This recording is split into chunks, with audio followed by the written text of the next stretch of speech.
News click नाम के news portal पर अब ईडी सख्त एक्शन लेने जा रही है।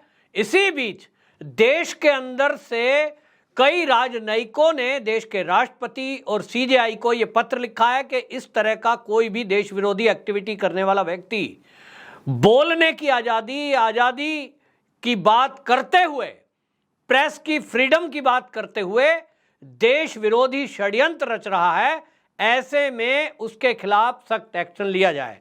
इस पत्र में 255 देश के प्रतिष्ठित नागरिकों ने हस्ताक्षर किए हैं, मेल भेजा है, देश की राष्ट्रपति द्रौपदी मुर्मू और सीजेआई को भेजा है और उसमें लिखा है उन्होंने, जिसमें आपको बता दें 14 जज, 12 राजदूत और 112 रिटायर ऑफिसर हैं, जिसके अंदर कई आईपीएस अधिकारी भी हैं और आईएएस अधिकारी भी हैं।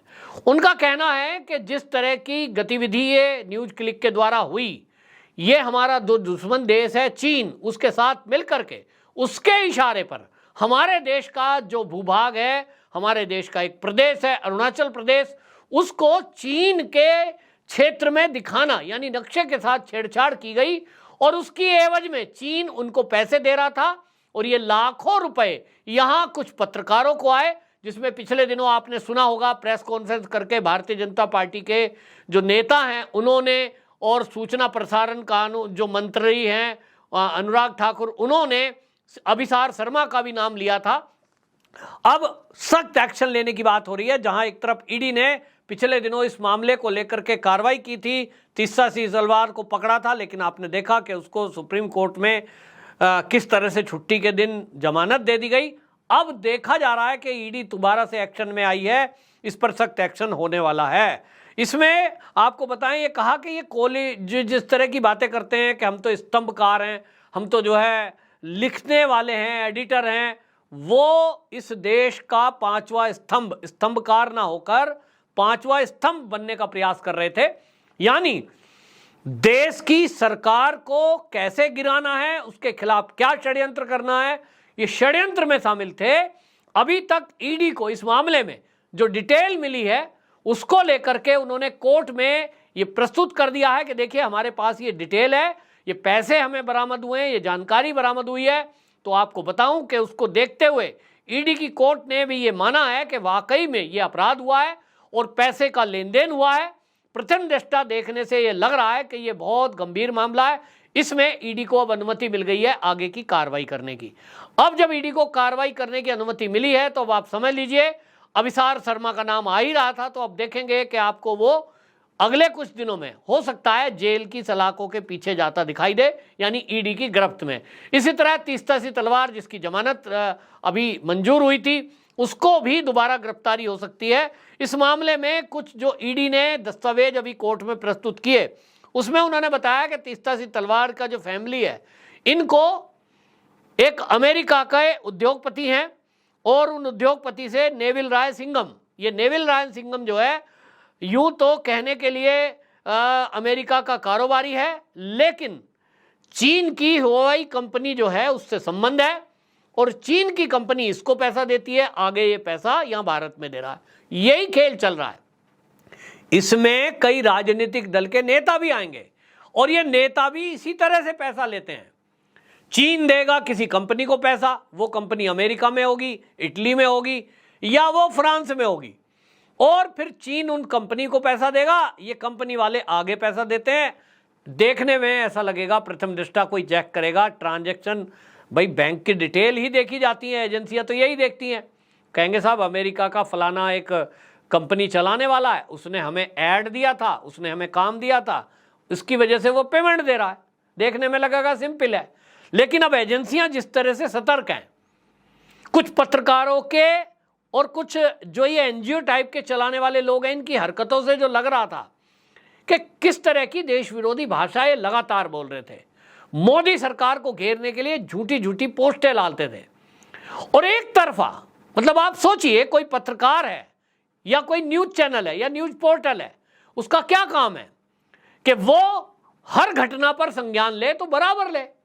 पश्चिम बंगाल हिंसा अगर उसको दिखाई दे रही है तो उस पर भी लिखे, उसको भी न्यूज दिखाए। अगर कहीं जो है भ्रष्टाचार बिहार में हो रहा है तो वो बिहार का भ्रष्टाचार भी दिखाए। अगर राजस्थान में रेप की घटनाएं हो रही हैं तो उस पर भी सवाल खड़ा करें।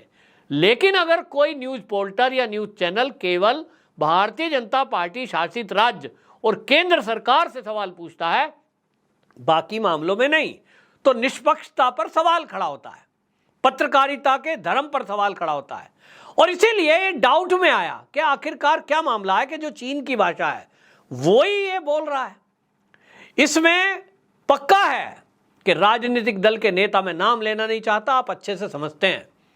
और आपको बता दूं, कर्नल राज्यवर्धन राठौर जो कि सांसद है राजस्थान से बीजेपी के, उन्होंने तो भरी सदन में बोला है कि जो ये कांग्रेस है, इन्होंने 2008 में चीन से समझौता किया। जब ये गेम्स के दौरान वहां गए थे तो मोटा पैसा राजीव गांधी फाउंडेशन को आया। ये हमने देखा है कि चीन ने किस तरह से राजीव गांधी फाउंडेशन को पैसा दिया। देखने में लगेगा कि राजीव गांधी फाउंडेशन एक एनजीओ है, देश के अंदर बड़ी सेवा भावना से काम कर रही है। लेकिन वो जो पैसा आया है, अब सवाल पता लग रहा है कि राहुल गांधी, सोनिया गांधी या जितनी भी कांग्रेस है, ये क्यों अडानी पर प्रहार कर रहे हैं, क्यों अंबानी पर प्रहार कर रहे हैं? क्योंकि ये भारत के उद्योगपति हैं, भारत की तरक्की में योगदान दे रहे हैं। ये जो आमदनी लाएंगे किन्हीं भी दुनिया के देशों से कमाकर, वो तो भारत में आएगी। जब भारत की अर्थव्यवस्था सुधरेगी और चीन को झटका लगेगा, यही कांग्रेस नहीं चाहती। तो अब जांच इस पर भी होगी। इसके लिए ये जो राजनीतिक दल के नेता हैं ये बच निकलते हैं क्योंकि कोई कानून नहीं था। अब आपको पता लग ही गया होगा कि संसद के मानसून सत्र के आखिरी दिन मोदी सरकार ने इस पर भी कानून ला दिया है कि अब जो राजनेता हैं वो भी इस तरह की कोई हरकत करते हैं, उनके खाते में भी कोई इस तरह के पैसे आते हैं, तो वो भी अब जेल की सलाखों के पीछे जाएंगे। तो अब माना जाए कि राहुल गांधी ने अगर ये पैसे लिए होंगे या राजीव गांधी फाउंडेशन में आए, कांग्रेसियों ने उसको इस्तेमाल किया, ये जांच का विषय है। लेकिन अगर ये ट्रांजैक्शन हुई होगी जिसका जिक्र संसद में हो रहा था, तो निश्चित जानिए कि राहुल गांधी और सोनिया गांधी भी अब इस लपेटे में आएंगे। इसमें आपको बता दें, बताया गया तीस्ता तलवार के परिवार को 40 लाख रुपए, पत्रकार परांजय गुहा ठकुरता उसको 75 लाख रुपए, 72 लाख रुपए, प्रधान संपादक जो है प्रवीर पुरकास्त न्यूज क्लिक का, इनको तो दिल्ली के अंदर बताया गया कि 3.5 करोड़ रुपए का एक बंगला वो इनका दिल्ली में अटैच किया ईडी ने। और इसी तरह करोड़ों रुपए इनको आए हैं ट्रांजैक्शन। अब इस मामले में ईडी आगे की जांच करेगी। तो पहली बात तो ये पता लगेगा कि जिस तरह से इसमें सीपीएम के पूर्व महासचिव प्रकाश करात का एक एंगल सामने आया है कि उन्होंने ही चीन का जो ये एजेंट है उससे लगातार मेल पर ये जानकारी मांगी है।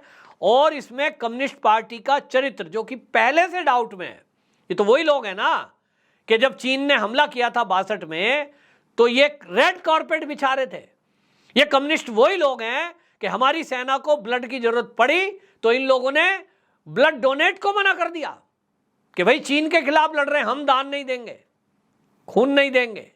इस तरह के नैरेटिव गढ़ने वाले लोग सोचिए यहां भारत में राजनीति कर रहे हैं और इनके खिलाफ कोई कानून नहीं है, इसलिए जेल में नहीं डाल सकते। जेल में डालेंगे तो कहेंगे साहब सरकार जो है विपक्षियों की आवाज को कुचल रहा है।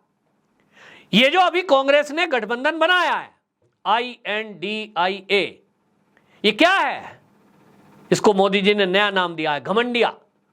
ये घमंडिया लोग कौन है? इनको घमंड इसी बात का है कि हम कुछ भी करें, कुछ भी अपराध करें, कुछ भी देश विरोधी करें, हमको तो कोई पकड़ सकता ही नहीं क्योंकि हमारे पास तो बहुत पैसा है, बड़े बड़े वकील हैं, हमारी पहुंच तो बहुत ऊपर तक है, कोर्ट में भी हमारा कोई क्या बिगाड़ सकेगा। लेकिन अब इस घमंडिया का इलाज होगा। तो अब ये शुरुआत हो चुकी है, एक्शन बहुत तेजी के साथ शुरू होगा। 2024 का चुनाव आते आते आप देखेंगे, मैं इसको हमेशा बोलता हूं, कई बड़े बड़े नेता जेल की सलाखों के पीछे होंगे। कई बड़े बड़े ऐसे पत्रकार जो अपने को पत्रकार कहते हैं, स्तंभकार कहते हैं, लेकिन वो इस देश के द्रोही हैं, वो पैसों से बिकने वाले दलाल हैं। और एक शब्द इसी वामपंथी विचारधारा के पत्रकार ने कहा था, गोदी मीडिया। इस गोदी मीडिया का शब्द जो है, मैं इसको सोच रहा था, गोदी मीडिया मतलब क्या होता है? किसी की गोद में बैठकर, किसी की छत्र छाया में बैठकर पत्रकारिता जो करता है उसको बोलते हैं गोदी मीडिया। यानी अगर जैसे माँ है, बच्चे की गोद में बैठा है, मेरा बच्चा मेरी गोद में बैठा है, तो मैं उसको पाल रहा पोस रहा हूँ, यानी उसको संभाल रहा हूँ। तो ये जो चीन की गोदी में बैठकर, चीन के एजेंडों की गोदी में बैठकर, चीन के द्वारा पोषित या चीन के द्वारा फंडिंग किए जाने वाले राजनीतिक दलों की गोद में बैठकर जो पत्रकारिता करे वो है गोदी मीडिया। और जो देश हित में काम करे, देश के लिए काम करे, देश में पॉजिटिव न्यूज फैलाए, देश की जनता में पॉजिटिविटी भरे, भाई ये तो है देश हित का मीडिया, ये है राष्ट्रवादी मीडिया। इसका नया नाम है, नया क्या, इसको पहले से ही कहते हैं राष्ट्रवादी पत्रकार, राष्ट्रवादी मीडिया। तो दो तरह के मीडिया इस देश में दिखाई दे रहे हैं। एक है गोदी मीडिया जो चीन की गोद में बैठा है, या कभी कभी पाकिस्तान की गोद में बैठा है, या अमेरिका की गोद में बैठकर उसकी भाषा बोलता है, ये तो गोदी मीडिया है। और दूसरा है राष्ट्रवादी मीडिया जो राष्ट्र हित को सर्वोपरि रखते हुए अपनी पत्रकारिता करता है, राष्ट्र हित के मुद्दों पर बात करता है, राष्ट्र के अहित में अगर कोई भी बड़े से बड़ा नेता क्यों ना हो, अगर कोई बात करता है उस पर सवाल खड़ा करता है। आपकी क्या राय है? कमेंट बॉक्स में जरूर बताएं। वंदे मातरम।